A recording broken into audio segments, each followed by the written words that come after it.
তেল নুন ঝালে আমার স্বাদের রান্নাঘর, ফোড়ন ডালে সবাই আপন, কেউ নয় পর। আড্ডার ছলে চলে স্পেশাল ভোজ, রোজ রোজ তাই খুলতেই হাতে দিচ্ছে প্লেটে পাতে, জীবনের স্বাদ বদলাতে জি বাংলার রান্নাঘর, জি বাংলার রান্নাঘর।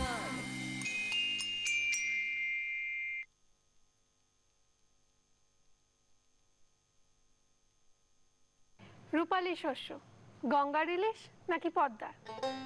কুল নাই সীমা নাই, মান্নাদের গান নাকি নির্মলেন্দুর? সব খেলার সেরা বাঙালির তুমি ফুটবল, সবুজ মেরুন নাকি লাল হলুদ গায়ে? 74.5 তুলসী চক্রবর্তী না ভানু বন্দ্যোপাধ্যায়? এই সমস্ত প্রশ্নের ফাটাফাটি উত্তর দেবেন আজকে আমাদের গেস্ট। এমন দেশটি কোথায় পামু, মাসিমা মালপো খামু? হ্যাঁ, আজকের যিনি গেস্ট তিনি মনে প্রাণে বাঙাল, মানে নিজে বাঙাল এবং নিজে ছোট পর্দায় বাঙাল বাড়ির বউও বটে। আর তার মতে বাঙালরা হচ্ছে 50-এ 50। এতে যদি ঘটিদের কিছু রাগ হয় তাহলে তার বইই গেল। আজকে আমাদের গেস্ট বই গেল চৈতালি। নমস্কার চৈতালি দি। নমস্কার। পুরো নামটা শুনি। চৈতালি দত্ত বর্মন। দত্ত বর্মন, বাঙাল মনে প্রাণ? বাঙাল, পুরোপুরি বাঙাল। আমার বাড়ি ছিল ফরিদপুরে, আমার মায়ের বাড়ি বিক্রমপুর, ঢাকা। আরে বাবা। সেই সূত্র ধরে ভানু বন্দ্যোপাধ্যায় যেটা আসছেন, উনিও বিক্রমপুর, ঢাকারই লোক। অফিস ক্লাবে যে কালচারাল প্রোগ্রামগুলো হতো সেখানে উনি কমেডিয়ান হিসেবে কাজ করতেন, মানে প্লে করতেন। তারপরে উনি স্বদেশী আন্দোলনের সঙ্গে যুক্ত ছিলেন। দীনেশ গুপ্তের অনেক, তখন ওনার 8-9 বছর বয়স, তখন উনি দীনেশ গুপ্তের সঙ্গে কাজ করেছেন, সহযোগী ছিলেন। 1941 সালে উনি কলকাতায় চলে আসেন। ওনার প্রথম হিট ছবি 74, যেটা বোধহয় উত্তম কুমারেরও ছিল, সুচিত্রা সেনেরও হিট ছবি। তারপর থেকে তো বহু ছবি করেছেন, 300টিরও বেশি ছবি করেছেন। তো ভানু বন্দ্যোপাধ্যায় তোমার 50-এর দশকের প্রিয় অভিনেতা? হ্যাঁ, প্রিয় তো বটেই নিশ্চয়ই, মানে ওনাকে দেখলেই তো হাসি পেত, আমাদের সবারই হাসি পায়। তুলসী চক্রবর্তীও তো পাশাপাশি বিরাট মানুষ, বিরাট অভিনেতা। জহর রায়। একটা কথা বলো, যে এই যে পাশাপাশি রান্না বান্না, মেয়েদের একটা ভালো পারি না পারি রান্না করতে ভালো লাগে, মানে খুব যে সাংঘাতিক ভালো রান্না করি সবাই খুব প্রশংসা করে এমনটা নয়, কিন্তু মেয়েদের রান্নাটার সঙ্গে কোথাও একটা, রান্নাঘরের সঙ্গে স্পেশালি কোথাও একটা কানেকশন আছে। তো তুমি সময় পাও কি করে রান্না করার? না, এটা আমার না ভীষণ ভালোবাসার একটা জায়গা। খুব ছোট থেকে আমার মা, আমি দেখেছি আমরা যখন রান্না করতে যেতাম তখন কোনোদিনও বারণ করেননি, তাই বরং যে এমতো দিয়েছেন, এসো আয় কর। মানে তখন তো গ্যাস ছিল না, উনুন ছিল। আমরা 6 বন্ধু ভাই। আরে বাবা। আমি সবার ছোট, তো সেই সূত্রে ইয়েতে আমাদের কোনোদিন বারণ করেনি। এবং আমার দিদির ছেলেমেয়েরাও মায়ের কাছে রান্না শিখেছে এবং তারা এখন খুব ভালো রান্না করে। আমি হয়তো সেরকম এখনকার রান্না বান্না অতটা না করতে পারলেও, মানে আমাদের যে রান্না ট্র্যাডিশনাল, যেটা ডাল ভাত মাছ মাংস, হ্যাঁ, এগুলো আমি পারি। তো কি শেখাচ্ছে আজকে রান্না? আজকে চাল কুমড়ো দিয়ে চিংড়ি। তো চলো দেখি কি কি লাগছে। ও বাবা, এ তো বাগদা চিংড়ি। আচ্ছা, আমরা দেখতে পাচ্ছি রয়েছে মেথি, গোটা জিরে, আদা বাটা, এটা হিং, হলুদ গুঁড়ো, নুন, চিনি, গোটা শুকনো লঙ্কা, তেজপাতা, ভেজে রাখা বড়ি, সেদ্ধ করা চাল কুমড়ো। গ্যাসটা অন করে দিই। চলে এসো। কি দিতে হবে দাও। তুমি ব্যবহার করছো নিউট্রিলার অরিজিনাল আরোমাযুক্ত কাচিঘানি মাস্টার্ড অয়েল, সরষের তেল। এটা একটু গরম হবে, ততক্ষণ এটা কি নুন হলুদ মাখাবো একটু। আচ্ছা,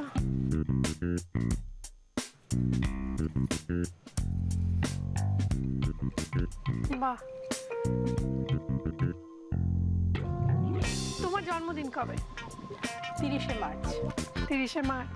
মায়ের হাতে সেরা রান্না কি? মা খুব ভালো মুগ ডাল রান্না করতে পারে।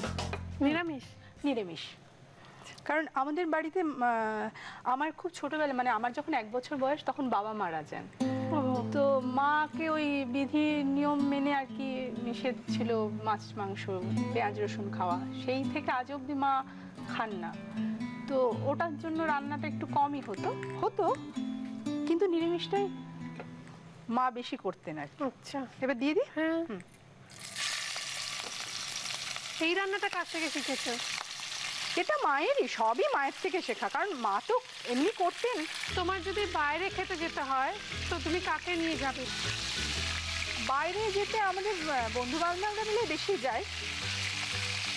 আমার বন্ধু, একটু নামগুলো শুনি। না, আমাদের এই আমার এক বান্ধবী আমার সাথে থাকতেন এক সময়, আমরা একসঙ্গে থাকতাম। যখন আমি চেঙ্গেস ছিলাম একটা সময় কলকাতায়, তখন ও আমার সাথে থাকতো। তাই? তো তারপরে আমরা একসাথে আমার এক বাড়িতেই ভাড়া থাকতাম। ও বাবা, খুব বন্ধুত্ব।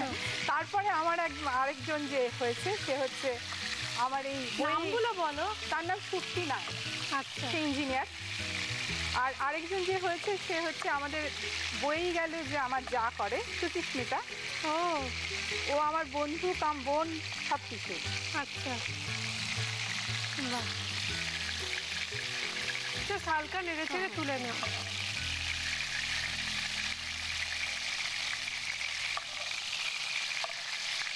বাহ, না, এবার এই তেলেই রান্নাটা হবে তো? আচ্ছা, চিংড়ি মাছের গন্ধ বেরিয়েছে, ভাজা চিংড়ির। একটু মেথি ফোড়ন দিলাম। মেথি, আঁচটা কমিয়ে দিয়ে। হ্যাঁ হ্যাঁ, আঁচটা কম তো। হ্যাঁ, জিরে, হ্যাঁ, শুকনো লঙ্কা কেটে।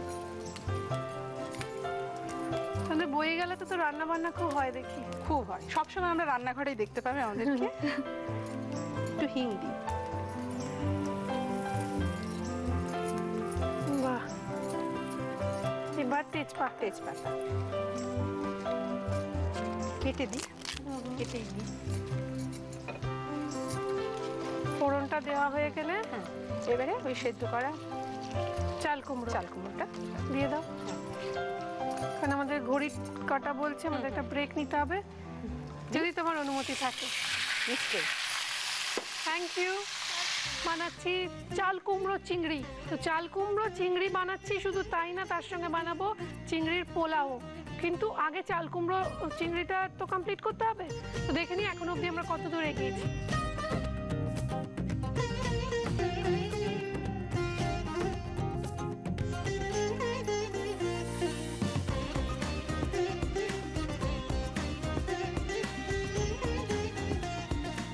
এবার একটুখানি এটা কষলো, একটু আদা দিতে হবে। এবার তোমার পুরো আদাটা লাগবে? না না, তাহলে আমার জন্য না একটু বড়ি, একটু আদা, একটু তেজপাতা, একটু শুকনো লঙ্কা রেখো না। সব আছে, আমার একটু লাগবে, হিং একটু রয়েছে। একটু নুন দিয়ে দিই। নুন, এটা একটু মিষ্টি মিষ্টি হয় না? মিষ্টিটা একটু বেশি হয়। তোমার হাত দিয়ে যদিও গলবে না। না, এখন এখানে থাকতে থাকতে না মিষ্টি খাবারই হয়ে গেছে গো। তাই? হলুদটা কখন দেবে? এইবারই দেবো। না, হ্যাঁ, এবার কি চিংড়ি মাছটা দিয়ে দেবো? হ্যাঁ, তুমি রাখবে বললে। এই তো রেখেছি। তোমার অভিনয় আসা কিভাবে একটু বলো। আমি আসলে এখানে এসেছিলাম এমএ করতে, নাটকে এমএ করেছি। বাঁকুড়াতে আমার জন্মকর্ম প্রায় অনেকটা কেটে গেছে। তারপরে এখানে আসার পর মানে আমার ছোট থেকে আমি ক্লাস 8 থেকে অভিনয় করি। আবৃত্তিটা আমি খুব করতাম, কম্পিটিশনে অনেক করেছি। তারপর ক্লাস 8-এ হঠাৎ আমাদের পাশে একজন ছিলেন, সেখানে আমাকে ধরলেন করতে হবে, নাটক করতে হবে। আমি তো নাটক করিনি কোনোদিন, কি করে করবো? না না, আমি করিয়ে নেবো, ঠিক আছে। ডাকঘর নাটক, অমল চরিত্র। অমলের চরিত্র? ছোটতে তখন শুনেছিলাম খুব ভালো করেছি।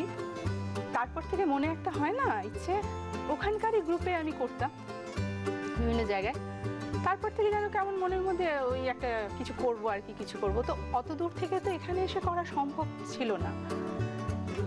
সেই হঠাৎ করে আবার না পড়তে চলে এলাম। তারপর থেকে আস্তে আস্তে হয়ে গেল আর কি। তুমি যে প্রথম সুযোগটা পেলে সেটা কার হাত ধরে মূলত? সেটা আমি জগন্নাথ গুহ আছেন সলিউশন এক্স, তখন 90 প্রায় 1 না 2 এরকম সময়, আমাদের এক ইউনিভার্সিটিতে পড়তেন দাদা, এখন উনি ওখানে লেকচারার। হঠাৎ মানে আমি না তখন ভয়ে ভয়ে থাকতাম, একটু মফস্বল থেকে এসেছি, এখানে অত কিছু জানি না, ভয়ে ভয়ে থাকতাম। তো উনি বললেন যে এখানে জগাদা খুব ভালো, এখানে কোনো অসুবিধা নেই, তুই যেতে পারিস। কি গলা না! প্রথম দিনই তো ভয় পেয়ে গেছিলাম, বাবা এত ভয়ও পেতাম। গলা শুধু না, মেজাজও বাবা। হ্যাঁ, কিন্তু উনি খুব ভালো ছিলেন, মানে এত ভালো গাইড করতেন। তারপর হয়ে এসছে না, বড়িটা কি দেবে? বড়ি আর বড়ি একটু, হ্যাঁ, আর কিছু তো বাকি আর নেই। তো কিছু বাকি নেই। ঠিক আছে।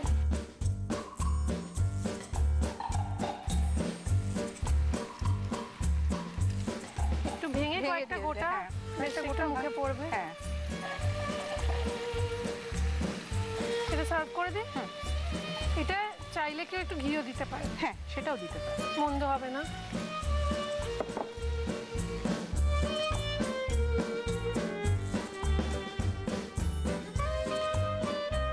ব্যাস, আমাদের চাল কুমড়ো চিংড়ি রেডি অ্যান্ড সার্ভ। এটাকে আরেকটু সুন্দর করে সাজাতে হবে, লঙ্কাগুলো একটু ভালো করে সুন্দর করে সাজিয়ে দিতে হবে। আমরা একটু সাজাচ্ছি, ততক্ষণ আপনারা দেখে নিন রেসিপিটা আরো একবার। নীল আকাশের নিচে পৃথিবী, আর পৃথিবীর পরে ওই নীল আকাশ, তুমি দেখেছো কি? দেখি তো, রোজই দেখি দেখি, আর দেখতে দেখতে মনে হয় সত্যি এই পৃথিবীটা কত সুন্দর, তাই না? আমরা কত সুন্দর একটা জায়গায় থাকি, চারপাশে সবুজ নীল আকাশ, যেদিকে তাকাবো সেদিকেই রং। কিন্তু এই যে স্লোগানগুলো, ধরুন একটি গাছ একটি প্রাণ, গাছ লাগান প্রাণ বাঁচান, ময়লা রাখুন বাড়িতে ফেলুন গাড়িতে, এইগুলো শুধু কি স্লোগান হয়ে থেকে যাবে, নাকি সত্যি সত্যি আমরা সচেতন হব? কেননা আজকে তো সচেতন হওয়াটা খুব প্রয়োজন। আজ বিশ্ব পরিবেশ দিবস। হ্যাঁ, আমরা সচেতন নই তা কিন্তু না, আমরা যথেষ্ট সচেতন, কিন্তু এই সময়ের অভাব। একটু তাগিদ, একটু উদ্যোগ, এটা জরুরি। এবং আপনার ভেতরে সেই তাগিদ উদ্যোগ আছে বলেই আমরা ফেরত এলাম ছোট্ট একটা ব্রেকের পর নিয়ে নিউট্রেলা প্রেজেন্ট জি বাংলা রান্নাঘর, যেখানে চাল কুমড়ো চিংড়ি রেডি অ্যান্ড সফট বানিয়েছেন চৈতালি দি, এবং আমি বানাচ্ছি চিংড়ির পোলাও। তার জন্য একটু জল গরম বসিয়েছি, আর আমরা গ্যাসটা অন করে দিয়ে এর মধ্যে একটু নিউট্রেলা রিফাইন্ড সানফ্লাওয়ার অয়েল দিলাম, খুব বেশি না। তেলটা গরম হতে হতে আমি উপকরণগুলো বলে দিই। যা যা ওনার কাছে ছিল চৈতালিদির থেকে একটু ধার নিয়েছি, বাকিটা নিজে। ছোট এলাচ, লবঙ্গ, দারচিনি, রয়েছে জিরে, তেজপাতা, আদা বাটা, চেরা কাঁচা লঙ্কা, নুন, চিনি, ঘি। বাগদা চিংড়িটা নুন হলুদ মাখিয়ে রেখেছি, তাড়াহুড়ো সময় যাবে বলে। আর ওই যে বড়ি ছিল, বড়ি একটু ধার নিয়েছি। আর রয়েছে গোবিন্দভোগ চালটা আমরা যেটা করেছি একটু হলুদ জলে ভিজিয়ে রেখেছি। প্রথমেই দেব ছোট এলাচ, দারচিনিটা আগে দেওয়া ভালো, কেননা পোলাওয়ে দারচিনির গন্ধটা বেশি ভাল লাগে। তো যেটা তেলে আগে দেবো সেই গন্ধটাই ডমিনেট করবে রান্নাকে। একটু লবঙ্গ কয়েকটা,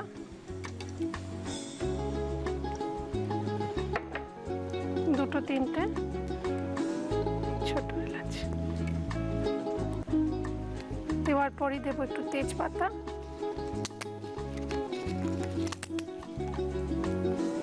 তেজপাতার পর আঁচটা কমিয়ে দিয়ে আমরা দেব লঙ্কা, এরপরে দিয়ে দেবো চালটা।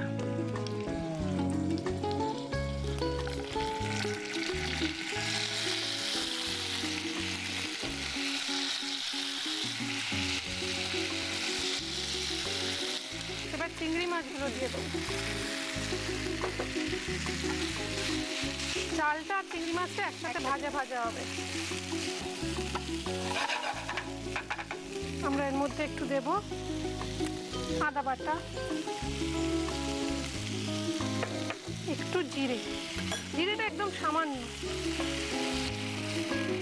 এই বাটির মাপে আমরা ঈষদ উষ্ণ গরম জল দেব। যা চাল তার ডাবলের একটু কম জল দিয়ে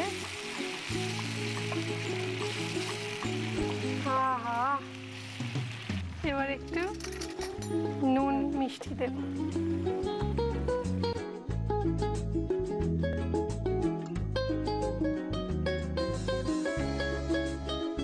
এবার এটাকে ঢাকা দেব। ইজি রান্না, খুবই ইজি। এখানে আমরা বড়ি নেব, নিয়ে বড়িটাকে হাতের সাহায্যে প্রেস করব।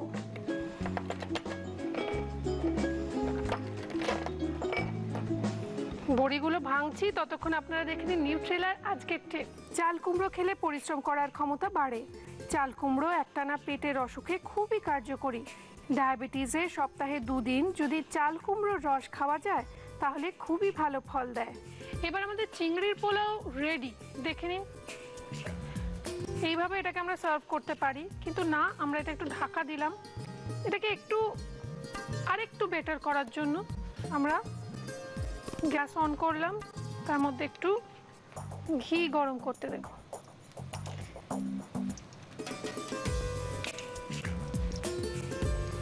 তার মধ্যে দেব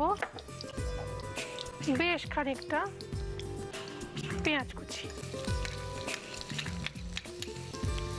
এবার যেটা করব, এটাকে একটু ফ্রাই করব। এটা যতক্ষণ ভাজা হচ্ছে ততক্ষণ দেখে নিই তোমার জন্য কিছু গিফট আছে আমাদের তরফ থেকে। সেগুলো কি কি?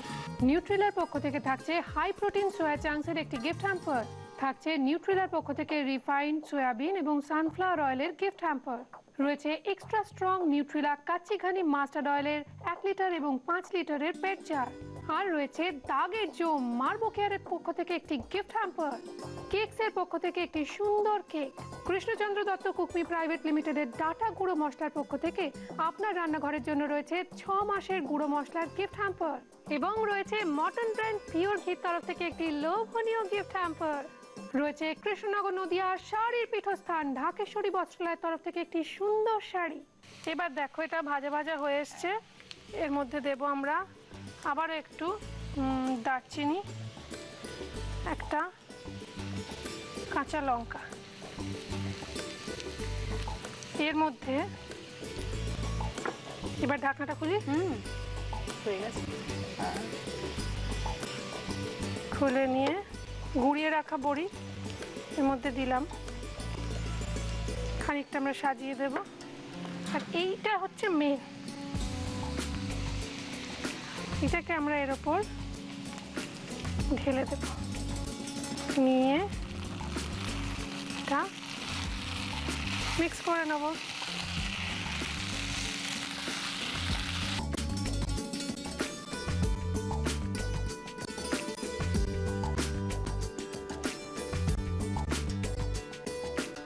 দেখিয়ে দেবো আপনাদের এই রেসিপিটা আরও একবার। চিংড়ির পোলাও বানানোর জন্য ফ্রাইং প্যানে নিউট্রিলা রিফাইন্ড সানফ্লাওয়ার অয়েল গরম করে তাতে গোটা গরম মশলা, তেজপাতা, চেরা কাঁচা লঙ্কা ফোড়ন দিয়ে তাতে হলুদ জলে ভিজিয়ে রাখা গোবিন্দভোগ চাল, নুন হলুদ মাখানো বাগদা চিংড়ি মাছ, আদা বাটা, ঈষদুষ্ণ গরম জল, স্বাদমতো নুন আর চিনি দিয়ে ভালোভাবে মিক্স করে আঁচ কমিয়ে ঢাকা দিয়ে রাখতে হবে কিছুক্ষণ।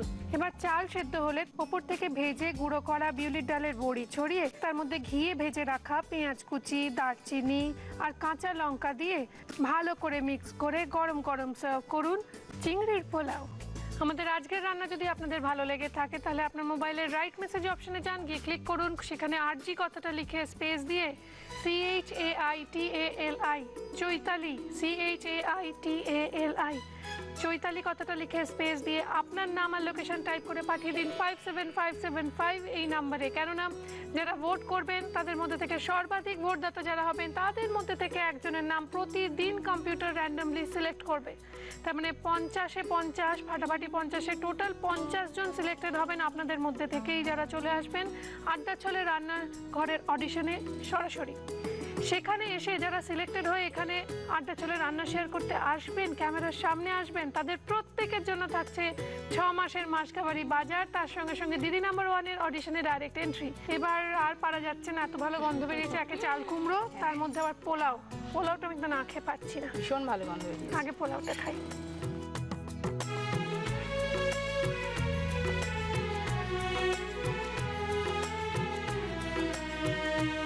তুমি তো খুব ভালো কবিতা বলতেও পারো, একটু শোনাও না আমাদের। অনেক ছোটবেলা থেকে তুমি আবৃত্তি করো। আমারই চেতনার রঙে পান্না হলো সবুজ, চুনি উঠলো রাঙা হয়ে। আমি চোখ মেললুম আকাশে, জ্বলে উঠলো আলো পূবে পশ্চিমে। গোলাপের দিকে চেয়ে বলল, সুন্দর সুন্দর হলো সে। তুমি বলবে এ যে তত্ত্ব কথা, এ কবির বাণী নয়। আমি বলবো এ সত্য, তাই এ কাব্য। এ আমার অহংকার, অহংকার সমস্ত মানুষের হয়ে। মানুষের অহংকার পটেই বিশ্বকর্মার বিশ্বশিল্প। Thank you. You welcome. খুব ভালো থেকো। তুমিও খুব ভালো থেকো।